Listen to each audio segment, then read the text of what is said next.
Hello guys, this is me Ali और इस channel पे मैं वीडियोस बनाता हूँ सेल्फ इम्प्रूवमेंट और रिलेशनशिप एडवाइस के बारे में।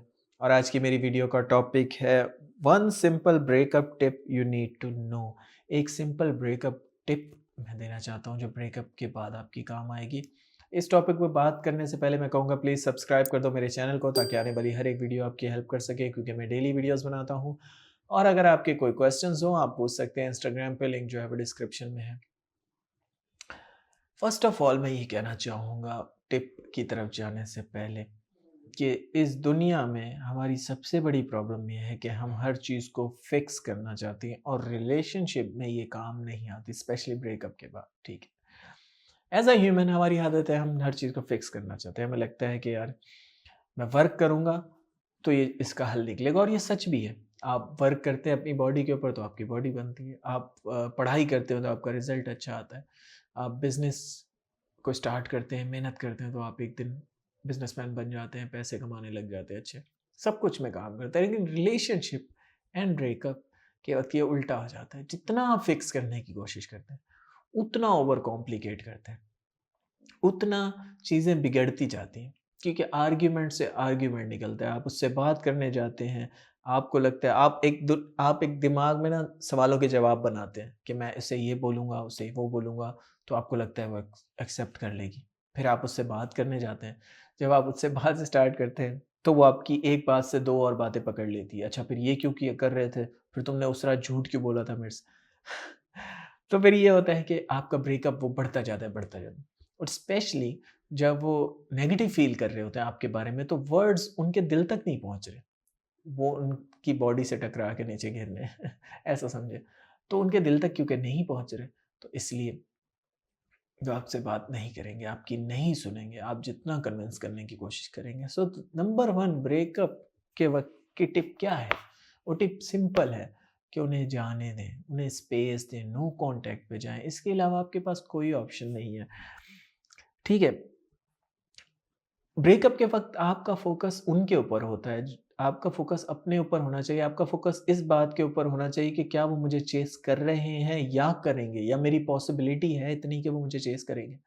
अगर आपके दिमाग में ये हो कि हाँ, मैं वैल्यूएबल पर्सन हूँ और मुझे चेज़ करेगा, वो पछताएगा छोड़ के, तो वो चेज़ करेगा और पछताएगा। लेकिन अगर आपके दिमाग में ये है कि नहीं, मुझे वर्ड से कन्विंस करना पड़ेगा या उसके घर के बाहर फूल ले जाके उसे कन्विंस करना पड़ेगा, तो फिर वो कभी कन्विंस नहीं होंगे। इट मीन्स आप खुद को लो वैल्यू समझ रहे हैं, उनको हाई वैल्यू समझ रहे हैं, आप खुद को फ़ैन समझ रहे हैं, उनको सेलिब्रिटी समझ रहे हैं। ये है दिमाग में आपके, तभी वो वापस नहीं आ रहे।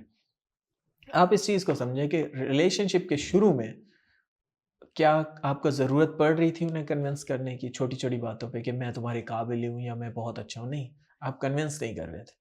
सब कुछ नेचुरली हो रहा था। वो आपको नेचुरली चेज़ कर रहे थे, वो आपसे प्यार कर रहे थे, आपके अंदर आपको जानना चाहते थे, क्यूरियोसिटी थी उनके दिमाग में।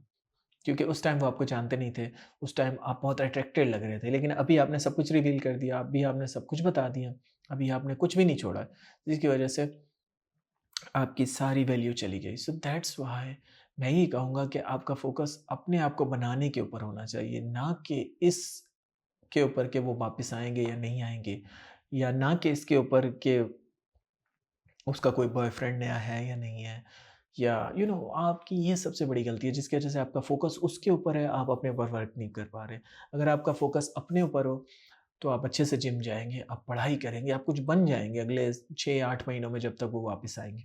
लेकिन अगर आप हाथ पे हाथ रख के बैठे रहेंगे और सुबह-शाम उसको स्टॉक करेंगे, वो रात को ऑनलाइन आ रही है और जा रही है, वो किससे बात कर रही है, वो किससे मिलने गई है, या उसे उसके फ्रेंड से उसकी खबरें लेंगे, अपने साथ नुकसान कर रहे हैं, अपने साथ धोखा कर रहे हैं, अपने आप को आप वैल्यूएबल नहीं समझ रहे, खुद से प्यार नहीं कर रहे। इसकी वजह से आपका दिमाग उधर अटका हुआ है, आप मूव ऑन नहीं कर पा रहे। और ये एक नंबर 1 टिप है जो मैं आपको देना चाहता हूँ कि फ़ोकस अपने आप के ऊपर रखें। भूल जाएँ कि वो दुनिया में कोई इंसान है, ठीक है? मैं नहीं कहता ब्लॉक करें, कुछ भी ना करें। कुछ भी ना करना सबसे ज़्यादा पावरफुल है एज़ कम्पेयर टू कुछ करना, ऐसी सिचुएशन में। ऐसी सिचुएशन में चेज़ करना, बेगिंग एंड प्लीडिंग करना, मैसेजेस करना, उनको जेलस करवाना, ये सब वीक लोगों के काम है। आपका क्या काम होना चाहिए? अच्छा, तुम जा रही हो, ओके, तुम्हारी मर्ज़ी, मैं उन्हें कहें बेस्ट ऑफ लक, मैं तुम्हारे साथ अपनी तरफ से अच्छा था, लेकिन अगर फिर भी तुम्हें लगता है कि तुम मुझसे बेटर डिज़र्व कर सकती हो तो इट्स ओके। मैं ट्रूली दुआ करता हूँ, ऐसा कहें, मैं ट्रूली दुआ करता हूँ अल्लाह की तरफ से कि तुम्हें अच्छा मिले और जाने दें उन्हें। और फिर अपने ऊपर, ट्रूली अपने ऊपर फ़ोकस करें।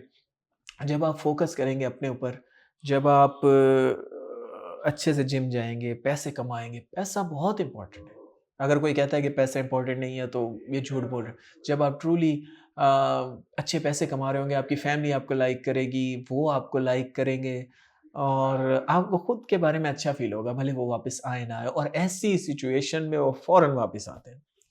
सबसे फ़नी बात ये है कि जब आप लेट गो करते हैं, जब आपको ट्रूली अंदर से अच्छा फ़ील होता है, तो वो वापस आ जाते हैं और ये बार-बार होता है। पर्सनली मेरे साथ हुआ है, मेरे क्लाइंट्स के साथ होता है और मैं इसलिए उनका फ़ोकस, मेरा मेन मकसद ये होता है कि उनका फ़ोकस उनके ऊपर लाना। जब उनका फ़ोकस अपने ऊपर आ जाता है, तो फिर सब कुछ नेचुरली होने लग जाता है।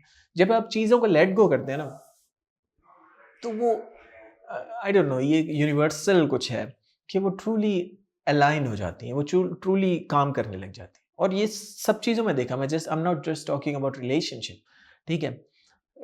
इवन कि यूट्यूब की अगर मैं मिसाल लूँ, पहले मैं यूट्यूब पे लगा रहता था, मेरी वीडियो क्यों नहीं व्यूज़ आ रहे हैं और मैं क्या टाइटल डालूँ, कैसा थंबनेल डालूँ, मैं इतना सोचता था, परेशान रहता था। फिर मैंने एक टाइम के बाद लेट गो करना सीख लिया कि बस मैं अपनी तरफ से अच्छे से फुल मेहनत करके काम करूँगा, रिज़ल्ट जो भी आए वो अल्लाह पे छोड़ दूँगा और उसका नतीजा ये हो रहा है कि वो बेटर होता जा रहा है दिन-ब-दिन, ठीक है? सो इसलिए लेट गो करना सीखें। अपनी तरफ से बहुत अच्छा रहें, अगर वो जाते हैं तो उनको जाने दें। पहले दिन से हील करने की कोशिश करें, मूव ऑन करने की कोशिश करें। जितना आप ये करेंगे उतना आप जल्दी अ, उन्हें वापस ला पाएँगे। सेकंड एक और चीज़ ये बताना चाहूँगा कि इस दुनिया में और भी लोग हैं, ठीक है? अगर वो इंसान वापस नहीं आया तो दुनिया ख़त्म नहीं होगी। अपने आप को ना ये कहा करें कि ज़िंदगी एक बार मिलती है। अगर मैं दूसरे लोग ट्राई नहीं करूँगा तो मैं एक बहुत अपॉर्च्युनिटी बड़ी मिस कर दूँगा, क्योंकि आपकी ज़िंदगी में कितने और लोग होंगे, आपके ऑफ़िस में, आपके मोहल्ले में, आपकी यूनिवर्सिटी में इतनी खूबसूरत लड़कियाँ होंगे, इतने खूबसूरत लड़के, अच्छे लड़के होंगे, पढ़े-लिखे होंगे, तमीज़ वाले होंगे, जो आपसे बात करना भी चाहते होंगे, लेकिन आप नहीं करना चाह रहे, आपका इमोशंस आपके उस इंसान की तरफ जुड़े। इस वजह से आप अपॉर्च्युनिटी मिस कर रहे हैं, ठीक है? क्या पता आपको कोई आपका लव ऑफ द लाइफ मिल जाए, ठीक है? तो इसलिए अपने आप को ओपन रखें, दूसरे लोगों में इंटरेस्ट लें, बातें करें, लाज़मी नहीं कि रिलेशनशिप में जंप मार के चले जाएँ। लेकिन एटलीस्ट इंटरेस्ट लें, दूसरों की स्टोरी सुनें, उससे भी आपको हील करेंगे, आपको लगेगा कि मैं अकेला नहीं हूँ इस दुनिया में। और नॉलेज हासिल करें, किताबें पढ़ें, नॉलेज पावरफुल है। नॉलेज आपका स्ट्रगल कम कर देती है। अब एक पर्सन को पता हो ना, जिसने इस तरह की वीडियोज़ देखी हैं, बुक्स पढ़ी हैं, तो उसको पता है, उसको अगर पेन फ़ील भी होगा तो उसको पता है कैसे निकलना है। लेकिन एक ऐसा पर्सन जिसके दिमाग में नॉलेज नहीं है इस चीज़ की, वो बहुत बेचारा बिखरा हुआ है। उसके थॉट्स कभी इधर जा रहे हैं, कभी उधर जा रहे हैं, परेशान है, ठीक है? एक पर्सन को अगर पता हो कि उसे कहाँ जाना है, तो उसे जाने में आसानी होगी एज़ कम्पेयर टू एक ऐसा पर्सन जिसको पता ही नहीं है मुझे कहाँ जाना है, ठीक है? इसलिए नॉलेज पावरफुल है, बुक्स पढ़ें, अ, बुक्स पढ़ें, नॉलेज बहुत पावरफुल चीज़ है। So that's it for today, thanks for watching guys, have a good day.